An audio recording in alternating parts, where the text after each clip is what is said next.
Hi buddy, you got a minute? Sure, what do you need? Well, I have been thinking. In the project I am working on there are some aspects about school and technology. I don't know a squat about this. How come tech education in basic school look like it does today? How different was it before? Well, you're lucky. I have some friends that can help you out with your questions. Well, hello there. What do you have on your mind? I was wondering if you can help me figure out why technology ever become a school subject and what relation does it have with the academic world? Tech has always been presented itself in other scientific subjects. After wartime, tech became its own school subject and was established in 1980 in the Swedish public schools. Society had an increased interest for technology before this, parents as well as world leaders in USA and Soviet. I am referring to the effect from the Sputnik launch. Looking at the academic world, there's no direct relation with this school subject. There it is always focused on a specific area of expertise. In basic school, it is a wide collection of what is regarded as the good stuff, like energy solutions, electronics, and being able to use tools for crafting. Interesting. So the subject tech is fairly new in our school system. From my experience about the subject, it is more suited for boys than girls. Is it true? A historical answer would be yes. Women's practical knowledge was once considered to be more related to being midwives, farmers, or housewives, and this had a low rank in society. This divided view between the genders motivated universities to only be reserved for men up to the end of 1800. This excluded women from scientific and technical education. Today we have a different view about this. The goal is that women and men should be equivalent in the society and in the educational system. Technical knowledge should not be associated with a gender.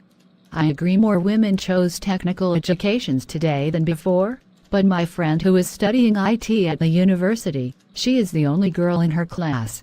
My opinion is that more females are needed as role models in an early stage. Thank you for your answers.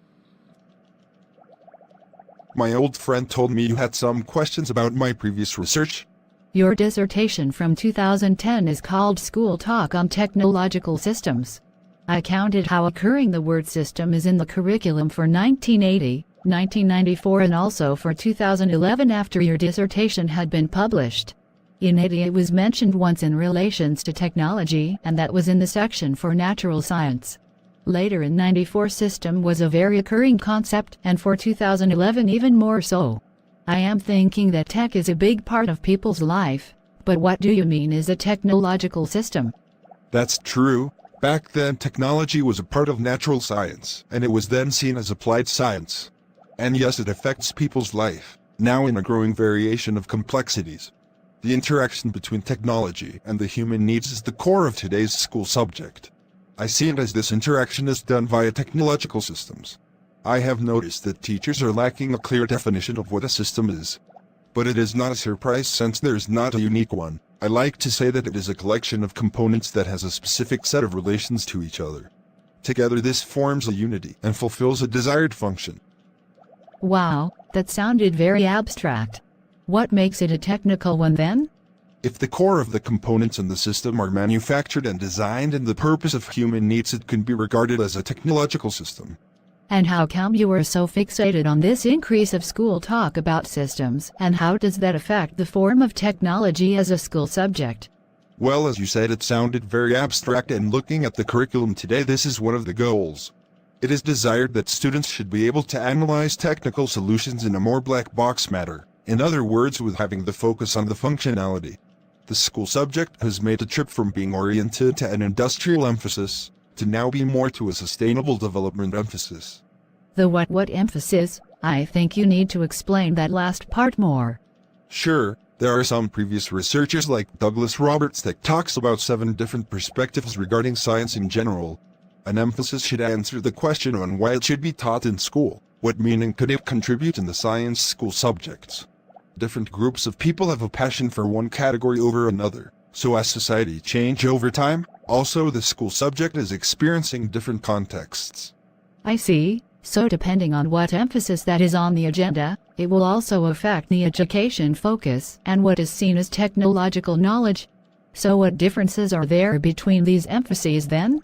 I have 6 different ones for technology. Some of my emphasis do correlate with Robert's, but not all. So we have the design and make emphasis, encourage to be inventive and to design and manufacture products, as well as repair them. Being able to make models of these designs. The industrial emphasis, it prepares for careers in production systems and industrial design. The sustainable development emphasis, encourage to have an eco-centric mindset. You should question what is good and what is bad with a specific technical solution. The coping with your everyday life emphasis, how to handle system-dependent components and artifacts. The democratic citizen emphasis, it stressed the importance to understand the human role, to prepare for making decisions on a societal level.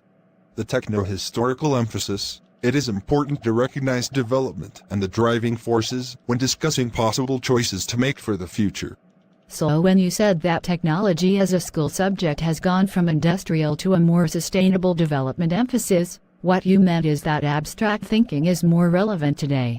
Yes, you can also say that before there was a focus on practical knowledge about tools and machines that was good for working in the local industry.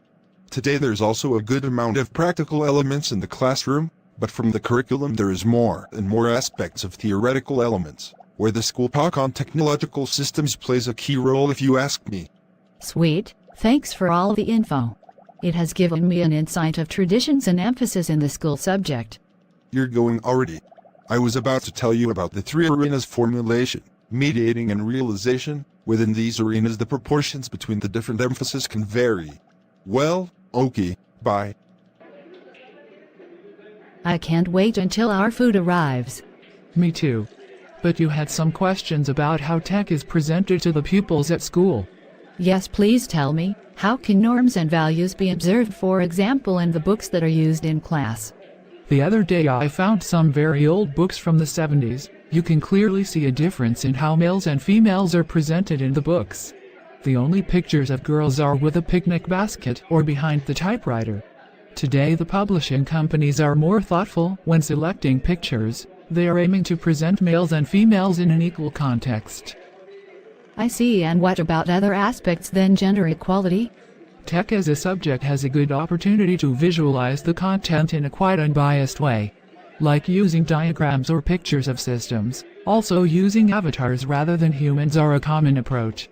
But when books are talking about the history of technology, it is hard to be unbiased. It is for a fact that technology over the years had a good help from military research from different countries.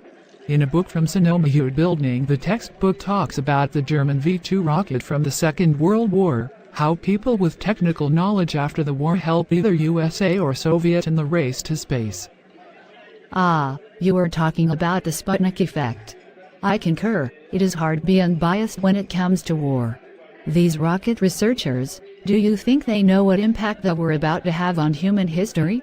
That is a difficult question, but they sure knew that there were consequences. From the same publisher, you can see in the textbooks that the ethical discussion is a core part of tech education today. The textbooks encourage for a discussion about what is good and bad with a specific technical solution. For example, would you like to travel with a plane that has no pilot? Ah, there are many factors involved when answering such a question. Feels complicated. But history also tells something about humans. People knew before that lead was harmful to use when manufacturing products. Even when they knew this, they were still doing the same. I'm glad to hear that pupils today learn to have ethical discussions in the classroom. It will hopefully result in better citizens for the future.